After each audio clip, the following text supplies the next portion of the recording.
বাহ, এটা কোনো কাজ করছো তুমি? মাত্র 2 ঘন্টার মধ্যে রেডি হয়ে গেলাম। 2 ঘন্টা মানে কি? আজকে আমার বাড়িধারা ক্লাবে একটা স্পেশাল পার্টি আছে, আমি ওটার জন্য কি সুন্দর করে রেডি হব না? আর শোনো, 2 ঘন্টা হয়নি। তোমার কিন্তু মনেই হইতেছে না যে তুমি আমার বউ, মনে হচ্ছে পাশের বাসার ভাবি। আমি কি আনোয়ার আমাকে পাশের বাসার ভাবি লাগছে? আচ্ছা, নিজের বউকে কেউ পাশের বাসার ভাবি বলে? কারণ আছে। কি কারণ? কারণ হলো মানুষের নিজের কোনো কিছু ভালো লাগে না, অন্যেরটা ভালো লাগে। তোমাকে পাশের বাসার ভাবি মনে করে আমার যদি ভালো লাগে, অসুবিধা কি? উদ্দেশ্যটা তো ভালো লাগা। আরে ভাই, তোমার ভালো লাগে আবার। বুঝতে পেরেছি। আশা করো, বসো বসো না। আমি কোনো নাস্তা করতে পারবো না, আমি ফুল ডায়েটে। আমি প্রত্যেকদিন ব্রেকফাস্টে শুধু একটা গ্রিন অ্যাপেল খাই। জানি, ঠিক আছে, তাহলে তোমারটা আমি খাই। আমার নাম কল আসছে, আসছি, তুমি ব্রেকফাস্ট করো। কলস লেগে দৌড় দাও নাকি তুমি? আচ্ছা,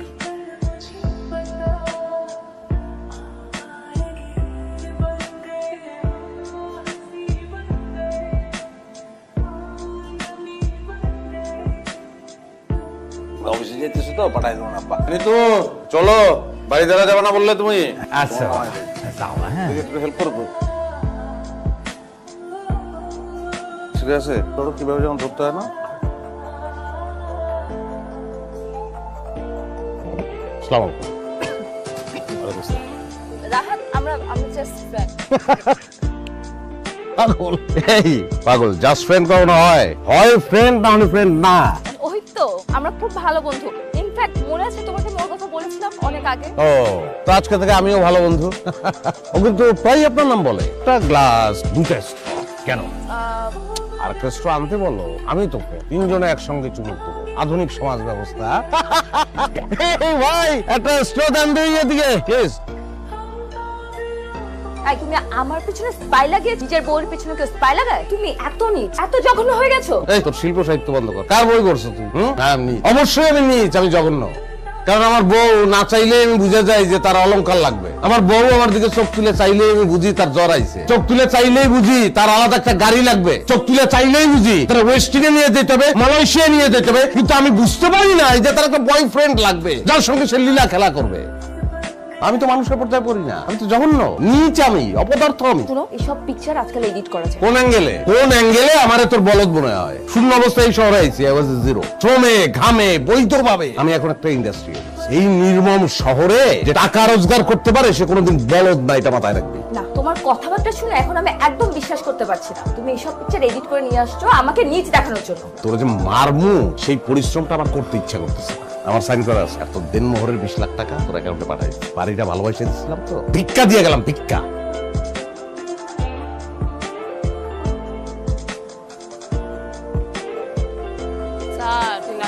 যা, কত দেখলাম। তোকে এই সমস্যা সব পুরুষ মানুষে একরকম মনে করো। যা, আমি না, যা। ঠিকই কইছ, সব পুরুষ মানুষ হয়তো একরকম না, কিন্তু আমগো ছিল সবাই সব পুরুষ মানুষই আমগো কাছে কাস্টমার। যেমন আমাদের কোনো পরিচয় নেই, আমরা তো সকলের কাছে নিশিগণ। আমরা কারো মা না, বোন না, কারো সন্তান না, এমনকি আমরা মানুষও না। আমগো তো অন্য কোনো পরিচয় নাই। আচ্ছা আচ্ছা, নাম কি তোর? শরীর। শরীর নাম দিয়ে কি করবে? আমগো শরীরই তো কাম, নাম দিয়ে কোনো কাম।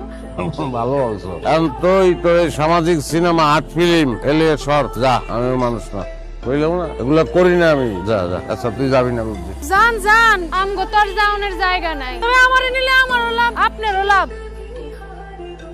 এই ওঠ। আরে তুমি? তোমাকে দেখছি। কেন আজকে নতুন করে দেখছো? না, তুমি এত সুন্দর, মাশাআল্লাহ। আমি তো ভাবতেই পারিনি যে এত সহজে তোমাকে পেয়ে যাবো। একদম রাজ্য আর রাজকন্যা একসাথে। তুমি যাই বলো না কেন, আমি একদম হাঁপিয়ে উঠেছিলাম। তুমি জানো আমার সাথে আমার বয়সের ডিফারেন্ট অ্যাকচুয়ালি কত? আমার বাবা একমাত্র টাকার জন্য ওর সাথে আমার বিয়ে দিয়েছিল। তুমি যাই বলো না ভাই, আমি তো বেঁচে গেছি। তোমার সাথে যে আমার বিয়ে হয়ে গেছে, এখন আমি অনেক খুশি। তাই? তবে যাই বল, পরকীয়ার মধ্যে একটা থ্রিল একটা ব্যাপার আছে। টাকার কুমির আনোয়ার সাহেবকে ফাঁকি দিয়ে লুকিয়ে লুকিয়ে প্রেম করা, মানে একটা মজাই না অন্যরকম ছিল। তখন অবশ্য তোমাকে আরো বেশি ভ্যালুয়েবল লাগছে। আর এখন এখন আমাকে পেয়ে গেছো, তাই আর দাম দাও না? না, সেটা না। তোর কপালে না মনি আছে বলে দিচ্ছি। আল্লাহ, তুমি যে তুই বলো না, খুব কিউট লাগে। তাই না? বসো, এটা আমার বাসা। আমি আগেও থাকে না, একাই থাকি। মাঝে মাঝে বন্ধু বান্ধব আসে, মদ টদ খায়, এই আর কি। তাহলে এখন কিভাবে, মানে এই চা খাবা? চা ভালো বানাই, খাবা? তো ভালোই প্রমোশন হয়েছে। তুই টেকা তুমি না? তুমি একটু আগে কি আসিলা না আসিলা সেটা আমার কাছে কোনো ব্যাপার না। তুমি এখন আনোয়ারের বাসায় ঢুকছো, তুমি আমার মেহমান। তুই কই রে কোন? আজকে ইজ্জতি লস আমার। তো কথায় দাঁড় আছে। ধার তো আমার শরীরেও আছে। আচ্ছা রাত মেলা হয়েছে, আপনি টাকা দেন, আমার কাম শেষ করেন, আমি যাইগা, আমার রাইটটা নষ্ট করেন। বয় চা খাবি? ওটা রাখতে দিছো, ভালো করছো। ওটা শুইতে নাই, ওটা শুইলে তুই নষ্ট হয়ে যাবি। হ্যাঁ, তোর কাহিনী কর, তোর গল্প। আমার কোনো গল্প নাই, আমার কোনো কাহিনী নাই। আচ্ছা আপনি কি কাম করবেন, আমার টাকা দিবেন না, আমি যাইগা, আমার রাতটা নষ্ট করেন না। বারবার একটা কথা কইতেছি আমি আপনাকে। তুই কি মানুষ ঠকাস? হ্যাঁ মুখে উল্টে মাইনছে আমার এটা হয়। কত মানুষ আছে, কত কাস্টমার আছে, কাম দাম শেষ করে আর টাকা পয়সা না দিয়ে জায়গা। কোনোদিন কারো লোকে প্রতারণা করস নাই? শোনেন, আমি নুরজাহান এরুম না, আমার মনের মধ্যে এইসব নেই। আপনি এত ফাউল পেশাল কেন পারতেছেন আমার কোন তো একটু? হ্যাঁ, তুই ভালো। আপনি কারে ভালো করেন? দুনিয়ার চোখে যে নষ্ট। তুই নষ্ট না, তুই নষ্ট না। নষ্ট তুই না, নষ্ট আমি দেখছি। নষ্ট কি সেটা তুই দেখছ না, আমি দেখছি নষ্ট। আমি দেখছি নষ্ট, 1000 বার দেখছি নষ্ট কি। তোরে যারা নষ্ট করছে তারা নষ্ট, তুই নষ্ট না। তুই একটা ভালো মানুষ। তুই যে ভালো মানুষ এটা নিজেরে বারবার বলবে, আমি একটা ভালো মানুষ, আমি নষ্ট না। তোর এক রাইতে ইনকাম কত? 5000 টাকা। ধর, এখানে 10-12 কত আছে জানি না। রাখ, আমার কার্ড, দরকার হলে ফোন দিস। যা। আপনার কি আমার পছন্দ হয় না? যে রং একটা তুই তো দুঃখ ডাকতে পারো না, এই রং দিয়ে তুই আমার একটা লিখবি। রং ইজ রং, তোর আমার পছন্দ হয়েছে। হ্যালো, সালাম আলাইকুম সাহেব। ওয়ালাইকুম সালাম। কে? আমি নুরজাহান। ও নূরজাহান, হ্যাঁ বল। আপনি আমারে জিজ্ঞাসিলেন না আমার কোনো গল্প আছে না? আমি আপনারে আমার গল্পটা বলতেছি। আচ্ছা কই তুই? আগে জেনেছিলাম। আচ্ছা ঠিক আছে, থাক তুই, আমি আসতেছি। তুই যা।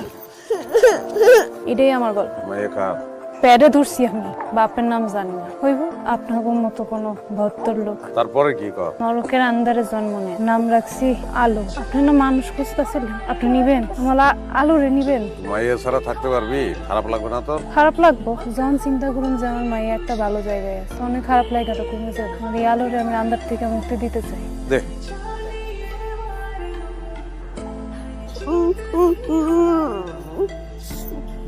ভালো করে থাকবে। তাও কেমন কাছে ফোন দিস।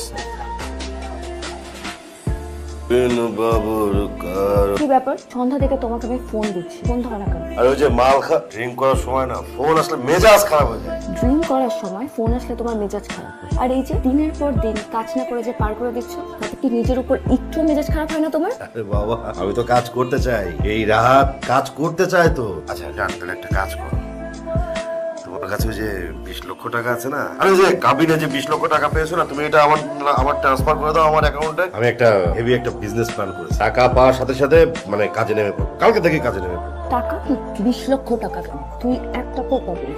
এই যে আমার ফ্ল্যাটে ফ্রি থাকছিস না, এটাই তোর জন্য অনেক। টাকা পাবো না? টাকা পাবো না, তাহলে তোকে কেন বিয়ে করেছি? টাকা যদি আমি নাই পাই তাহলে আনোয়ারের ছেড়ে দেওয়ার জিনিস আমি বিয়ে করার তো দরকার ছিল না। এই রাহাত কেন তাহলে বিয়ে করবে? রাহাত, আমি তো তোমাকে ভালোবেসে সবকিছু ছেড়ে চলে এসেছি। ভালোবাসা না, ভালোবাসা ভালো তো তোকে আনোয়ার বাসলো। তুই যেহেতু সেই আনোয়ারকে ছেড়ে আমার কাছে আসতে পেরেছিস, তুই আমাকে ছেড়ে যে আরেকজনের কাছে যাবি না তার গ্যারান্টি কি? হ্যাঁ, টাকা যদি নাই পায় তোর মতো সেকেন্ড হ্যান্ড জিনিস তো বিয়ে করার দরকার ছিল না। আমার ছিল, ভালো ছিল। সব শেষ। আমি নিজের হাতে নিজের জীবনটা শেষ করে ফেললাম। এই sorry sorry sorry sorry sorry sorry sorry আরে বাবা, ড্রিঙ্ক অবস্থায় কি বলেছি না বলেছি আমি মন থেকে বলিনি। সরি, এমন না, তুমি তোমাকে চেনো। সরি বাবা, আমি মন থেকে বলিনি, সিরিয়াসলি। আচ্ছা ঠিক আছে, তুমি যে বলেছিলে না যে তুমি শপিং এ যাবে, কালকে আমি নিজে তোমাকে শপিং এ নিয়ে যাব। তুমি যা কিনতে চাও আমি সব কিনে দেবো। আমি নিজে সব পছন্দ করে করে তোমাকে কিনে দেবো। এবার অলমোস্ট 50% ড্যামেজ। খুব ইমিডিয়েট আপনাদেরকে ডোনার ম্যানেজ করতে হবে, নাহলে পেশেন্টকে বাঁচানো যাবে না। ওকে ডক্টর, আপনি তাহলে একজন ডোনার ম্যানেজ করেন, যত টাকা লাগে আমরা দেবো। দেখুন, টাকা দিয়ে তো আর সবকিছু হয় না। জান, I'm so tired. জান, দেও না টাকাগুলো, দেও না। আচ্ছা এই যে তুমি কিন্তু শপিং করে ঠিকই টাকা খরচ করছো, আমার বেলাতে এসে হিসাব নিকাশ কেন? আচ্ছা রাহা, তুমি যে টাকার জন্য সারাটা দিন ঘ্যান ঘ্যান ঘ্যান ঘ্যান ঘ্যান ঘ্যান করো কেন? আরে বাবা, টাকাগুলো দিয়ে দাও আর ঘ্যান ঘ্যান করবো না, ব্যাস। আমার টাকা দিয়ে আমি শপিং করি। তোমার যদি আমার লাইফস্টাইল দেখে এতই লোভ লাগে, তাহলে তুমি নিজে কেন কিছু করো না? করেছি তো। কি করেছো? তোমাকে বিয়ে করেছি। তুমি টাকার জন্য আমাকে বিয়ে করেছো? তোমার লজ্জা করে না? কত লোক টাকার জন্য এতটা নিচে নেমেছিস, আমাকে বিয়ে করেছিস টাকার জন্য? নামতে পারলাম, যদি আরো নিচে নামতে হয় তাহলে আরো নিচে নামবো। তুই টাকার জন্য আনোয়ারকে ধরেছিলি, আমি ধরেছি তো ঢাকা শহরে টাকা করে। যে যেভাবে পারে ধরে, তুই আনোয়ারকে বাগিয়ে টাকা নিয়েছিস না, তাহলে আমি কেন টাকা পাবো না? তা তো হবে না। ছোট লোক, তুই টাকার জন্য আমাকে বিয়ে করেছিস? তুই লিমিট ক্রস করতেছ। তুই ছোট লোক, তুই বাস্টার্ড। কি বললি তুই? আরেকবার বল। যা বলেছে বলেছি, বাস্টার্ড। একেবারেই লাস্ট বেলাতে ডোনার পাওয়া গেছে। আমরা তো হতাশই হয়ে গিয়েছিলাম। আল্লাহর কি অসীম রহমত, আপনার লিভারের ব্যাপারে আমরা যে ক্যাম্পেইন করেছিলাম ওখান থেকে জেনে একজন শেষের দিকে এসে রাজি হলেন লিভার দিতে। আসলে উনি ওনার পরিচয় সম্পর্কে কিছু জানাতে পারেননি, তবে নামের জায়গায় লিখিয়েছেন নূরজাহান। কোথায় ও? ওর পরিচয় ও জানে, আমি জানি। মানুষ, ওর শরীরের অংশ আমার শরীরে, ও আমার অর্ধাঙ্গী, আমার বউ। আমি যা করছি আমি আপনার জন্য করি, আমি করছি আমার আলোর জন্য। আপনি না থাকলে আমার আলো আবার আন্ধারে মিলাই যাইত, আমি তো এটা হইতে দিতে পারি না। হ্যাঁ, আপনি দুজনকে নিয়ে যেতে পারেন। ভাই আমি বলছি তো টাকাটা আমি দিয়ে দিব, 1 লাখ টাকা তো আমি দিয়ে দেবো। আমার মেয়েটা মারা গেছে ভাই, আমাকে লাশটা নিতে দেন। আমি কথা দিচ্ছি আমি ঋণ রাখবো না, আমি যেভাবে ও টাকা দিয়ে দিব ভাই, না হলে আমার মেয়েটার আত্মার শান্তি পাবে না। আপনি আপনি একটু করেন না ভাই। বুঝতে পারছেন না, আমরা তো এখানে জব করি, আমাদের তো হাত পা বাঁধা। আপনি হাই অথরিটির সাথে কথা বলেন। একটু চেষ্টা করেন না ভাই, ভাই প্লিজ, আমার মেয়েটা মারা গেছে। আপনি বুঝতে পারছেন না, আমরা তো এখানে চাকরি করি। আপনি পারবেন ভাই, আপনি পারবেন সবকিছু করতে। আপনি একটু করেন না ভাই। টাকা দিতে পারবেন না, টাকা দিতে পারবেন না। একটা আনোয়ার কই পাইবে? রফিক, 1 লাখ টাকা কি আছে পকেটে? তো ওনার বিলটা পে করে দেব, মেয়ের লাশটা নিয়ে যাবো। মুরব্বী একটা কথা প্রায় বলতেন, ঢাকা শহরে টাকা ওড়ে। আনোয়ার সেই টাকা ধরছে, আমরা আনোয়ার ধরছি। ঢাকা শহরে টাকা ওড়ে, ভালোবাসাও ওড়ে। অনেক কষ্ট করে, অনেক পরিশ্রম করে টাকাটা ধরতে পারছি, ভালোবাসা ধরতে পারছি।